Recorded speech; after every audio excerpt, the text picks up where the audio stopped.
আমি ভবিষ্যতে মেডিকেল লাইনের দিকে এগোতে চাইছি, তবে আমার বাবার যে দৈন অবস্থা, তাতে আমি কিভাবে এগোবো সেটা। আমি পেয়েছি আমার বাবাকে, আকাশের মতো বিশাল বুকে আমি ছুঁয়েছি আমার বাবাকে। আজকে পশ্চিমবঙ্গের মাদ্রাসা বোর্ডের রেজাল্ট হলো। তাতে গোটা পশ্চিমবঙ্গের 23টা জেলার মধ্যে মালদা জেলার থেকে আমাদের ভাদো ভাদো অঞ্চল, ভাদো গ্রাম থেকে ছোট বটতলা নাকি, ছোট বটতলা গ্রাম থেকে গোটা পশ্চিমবঙ্গে ফার্স্ট হয়েছে। যুগ্মভাবে দুজনেই মালদা থেকে ফার্স্ট হয়েছে। আরেকজন আমরা জেনেছি ফাহমেদা ইয়াসমিন আমাদের শামসি এলাকা থেকে ফার্স্ট হয়েছে, এবং যুগ্মভাবে শাহিদা খাতুন, তোমার নাম? শাহিদা পারভিন। শাহিদা পারভিন পশ্চিমবঙ্গ মাদ্রাসা বোর্ডে এবারে 2025 সালে ফার্স্ট হয়েছে। তার বাড়ি আমরা এসেছি, তার কথা আমরা শুনবো। আমরা দেখতে পাচ্ছি খুব একদম এক চিলতে ঘর, একদম আক্ষরিক অর্থে। আমরা অনেক সময় খবরে একটু বেশি দেখতে পাই, কিন্তু একদম আমরা সশরীরে এখানে প্রেজেন্ট আছি। এক চিলতে ঘরে একটা মাত্র ঘর, এবং বাড়ির যা দৈন্য দশা দেখতে পাচ্ছেন। তোমার আমরা সেই খবর আমরা দেখাবো, তার আগে আমরা জেনে নিই শাহিদার কাছ থেকে। তোমার নাম? শাহিদা পারভিন। তুমি পশ্চিমবঙ্গেই মাদ্রাসাতে ফার্স্ট হয়েছো, র্যাঙ্ক অন করেছে, খবরটা প্রথম কিভাবে জানলে? খবরটা আমার টিচার মোবাইলের মাধ্যমে আমি পেয়েছি। তখন কেমন লাগলো? আমাকে খুব ভালো লাগলো, কারণ আমার আশা ছিল যে আমি 1 থেকে 10-এর মধ্যে হব, কিন্তু বোর্ড 1 হয়েছে। আমাকে খুব ভালো লাগছে। আচ্ছা, বাড়িতে ভাই বোন কটা? আমরা 4 ভাই বোন, একটা দাদা এবং 3 বোন। আচ্ছা, তুমি কত নম্বর? আমি সব সব ছোট। বাবার নাম কি? বাবার নাম শামসুজ্জাহা। বাবা কি করেন? আমার বাবা টোটো চালায়, পাশাপাশি একটা ছোট মুদিখানার দোকানও রয়েছে। আচ্ছা, টোটো চালান। হ্যাঁ। আহ, আমরা আসবো বাবার কাছে। তো তুমি মাধ্যমিকে ফার্স্ট হয়েছে, পড়াশোনা কোথা থেকে করেছো? আমি দীর্ঘ 12 বছর ক্লাস 1 থেকে ভাদো মুসলিম গার্লস মিশনে পড়াশোনা করেছি, তবে আমি রেজিস্ট্রেশন হয়েছে আমার বটতলা আদর্শ হাই মাদ্রাসা থেকে। তুমি কি আবাসিক ছিলে না? আমি অনাবাসিক ছিলাম, বাড়ি থেকে যাওয়া আসা বাড়ি করতাম। থেকে যেতে? হ্যাঁ। আচ্ছা আচ্ছা। সাইদা পারভিন, তোমাকে আমরা একটা প্রশ্ন করছি যে তোমার বাড়ির যা দৈন্যদশা আমরা দেখতে পাচ্ছি, বাবা টোটো চালান বলছো, তাহলে তুমি পড়াশোনা যে করেছো, তাহলে এর সাকসেসের রহস্যটা কীরকম বলো? আমার বাবা খুব কষ্ট করে আমাকে ছোট থেকে সেই মিশনে পড়াশোনা করিয়েছে। আমার হোস্টেলে থাকার ইচ্ছা ছিল, কিন্তু আমার বাবার এই দুস্থ অবস্থায় আমি সেখানে থাকতে পারিনি। বাড়ি থেকেই আমি যাওয়া আসা করেছি। খুব কষ্টের সহিত আমি পড়াশোনা চালিয়ে গেছি।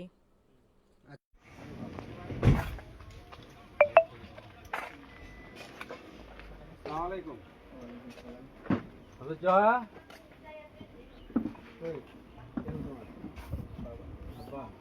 একটাই ঘর তোমাদের নাকি? একটাই? এই আমরা যে ওটা বাড়িতে ছিলাম আজকে। বাড়ি থেকে গিয়ে পড়াশোনাটা করেছো? আচ্ছা। তো মুসলিম গাছ তোমাকে কতটা হেল্প করেছে পড়াশোনার ব্যাপারে? আমি বাড়ি থেকে যাওয়া আসা করে আমাকে গার্লস মিশন অনেকটাই হেল্প করেছে। অর্থের পাশাপাশি পড়াশোনার দিক থেকে আমার টিচারগণ সমস্ত বিষয় আমার দেখাশোনা করেছে। তুমি পড়াশোনা কোন দিনে কতক্ষণ করতে? আমার পড়াশোনার কোনো নির্দিষ্ট সময় ছিল না যে 10 ঘন্টা 12 ঘন্টা, যেটা সাবজেক্টে আমার যতটা সময় লাগতো আমি সেই সময় দিয়েই পড়ার চেষ্টা করেছি। Good, very good. মানে নির্দিষ্ট কোনো রুটিন ছিল না, না। যখন মন ভালো লাগতো পড়তে, এবং বেশ সময় দিয়ে পড়তে আর কি। হ্যাঁ। আচ্ছা, মুসলিম মিশনের পাশাপাশি অন্য কোথাও টিউশন টিউশন পড়তে নাকি তুমি? না, আমি মুসলিম গার্লসেই কোচিং সহ স্কুল করতাম। দারুণ একটা ব্যাপার। মুসলিম গার্লসের পড়াশোনা করেছে, নন আবাসিক, বাড়ি থেকে গিয়েছে, এবং কোচিংটাও ওখান থেকে করেছে। এটা ভালো খবর এটা। আচ্ছা, তো আমরা কি হতে চাইছো? আমরা নর্মালি যেটা ট্রেন্ডিং, ভবিষ্যৎ তো আল্লাহ বলবেন। হ্যাঁ, মহান আল্লাহ তোমার ভাগ্যে যেটা রেখেছে সেটা হবে। তুমি, তোমার কি ইচ্ছা আছে, মানে স্বপ্নটা কি আছে, কি হতে চাইছো? আমি ভবিষ্যতে মেডিকেল লাইনের দিকে এগোতে চাইছি, তবে আমার বাবার যে দৈন অবস্থা, তাতে আমি কিভাবে এগোবো সেটা ভাবার বিষয়। আচ্ছা আচ্ছা আচ্ছা। পড়াশোনার পাশাপাশি অন্য কোনো কাজ? পড়াশোনার পাশাপাশি আমাকে গজল শুনতে খুব ভালো লাগতো, সঙ্গীতটা আমার খুব প্রিয় ছিল। গজল বলতে পারো? হ্যাঁ, আমি বলতে পারি বাহ, সঙ্গীত। দারুণ ব্যাপার, আমরা গজল শুনবো। হ্যাঁ, আমরা বাবার কথা শুনে নিই, তারপর তোমার মুখ থেকে একটা গজল শুনবো। মেয়ে আপনার ফার্স্ট হয়েছে পশ্চিমবঙ্গে। হ্যাঁ, প্রথম কখন কখন শুনলেন, কিভাবে? আজকে শুনলাম মাস্টারমশাই এ, মিশনের মাস্টারমশাইগুলো এসেছিল, বললো যে মেয়ে ফার্স্ট হয়েছে, ওইটাই শুনলাম। আচ্ছা আচ্ছা। হ্যাঁ, শুনে আপনার আপনার নাম কি? আমার নাম শামসুজ্জোহা। আপনার ছেলে মেয়ে কটা? আমার ছেলে মেয়ে 4টা, 3টা মেয়ে, একটা ছেলে। তো আপনি কি করেন? আমি টোটো চালাই এবং সামান্য কাজকাম করি। আচ্ছা, টোটো চালান। তো টোটো চালিয়ে তো ইনকাম আর কি হয়, মেয়েকে পড়াচ্ছেন কীভাবে? পড়া সম্ভব নয়, কিছু মিশনের হেল্প আছে। আর মিশনে মানে মানে বাড়ি থেকে যাওয়া আসা করে পড়াশোনা করাই। বাড়িতে মিশনে টাকার জন্য রাখতে পারেননি? মিশনের টাকার জন্য রাখতে পারি না। আচ্ছা হ্যাঁ, আচ্ছা। মেয়ে তো আপনার ডাক্তার হতে চাই, আপনি কি করতে চান মেয়েকে? মেয়ে ডাক্তার হতে চায়, আমিও যে সেটা ভাবছি, কিন্তু আমার আর্থিক দুরবস্থার কারণে হয়তো সরকারি সাহায্য না পেলে আমি মেয়ের হয়তো সব মানে মন মনস্কামনা সাকসেসফুল করতে পারবো না।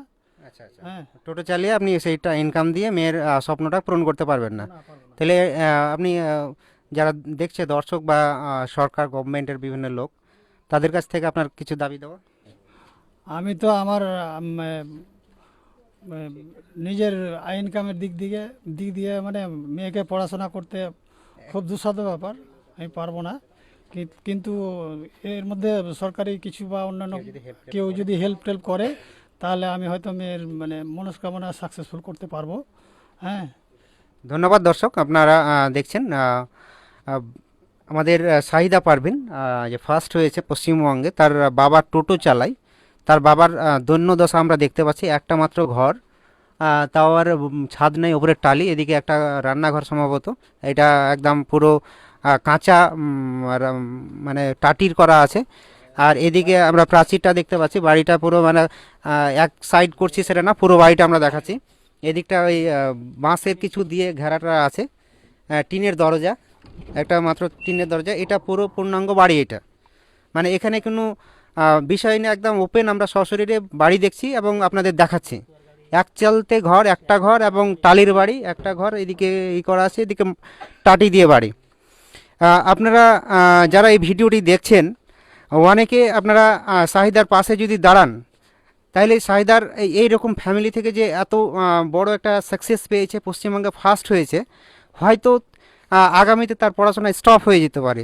বাবার টোটো চালায়, বাবার দৈনিক ইনকাম বা মাসিক ইনকাম আমরা সবাই বুঝতে পারছি।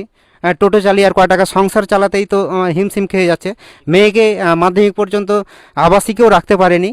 তো আপনারা যারা দেখছেন এই ভিডিওটি, যারা সুহৃদয় ব্যক্তি আছেন, তারা আপনারা ওই শাহিদার ফ্যামিলির পাশে দাঁড়ান, তার বাবার একটু হাতটা শক্ত করবেন এই আশা রাখি। বা সরকারি যারা আধিকারিক আছেন, শাহিদা কিভাবে আগামীতে পড়াশোনা করে একটু নিজের পায়ে দাঁড়াতে পারবে, তার স্বপ্ন ডাক্তার হওয়া, সেই পথটা যাতে আগে যেতে পারে, তাই জন্য আমরা অ্যাপ্লিকেশন করব, আমরা বলবো।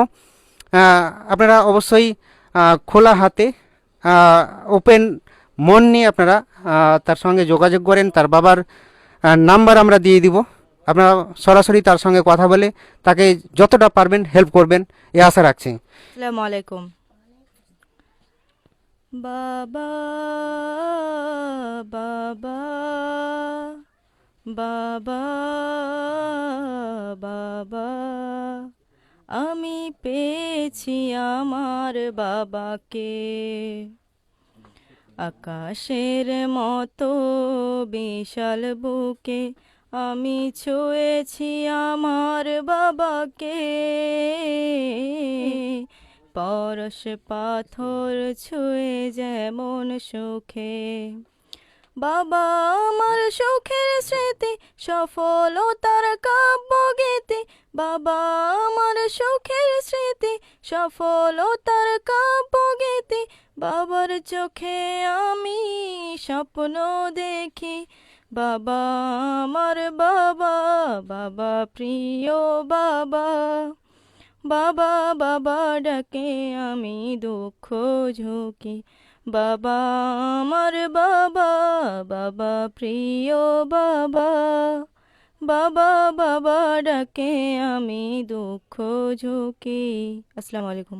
মাশাআল্লাহ, খুব সুন্দর, দারুণ লাগলো। এবং আজকের জায়গায় দাঁড়িয়ে বাবার মানে আজকের যে কৃতিত্ব সেটা মেয়ের সঙ্গীতের মাধ্যমে আমরা বুঝতে পারলাম। এবং গলা মাশাআল্লাহ একদম খুব সুন্দর লাগলো। আপনাদের সবার ভালো লেগেছে আশা করছি। হ্যাঁ, এই আজকের গলা তো শুনলাম। এরপরে আমরা Muslim girls mission, Bhada Muslim girls মিশনের যিনি ওনার জহুরুল ইসলাম সাহেব, উনি নিজ হাতে মেয়ের হাতে কিছু পুরস্কার আজকে তুলে দিতে চাইছেন। পরে হয়তো অবশ্যই দেবেন আশা করছি, ইনস্ট্যান্টলি কিছু পুরস্কার তার হাতে তুলে দেবেন। স্যারকে আমরা ডেকে নেবো, একটু আসেন।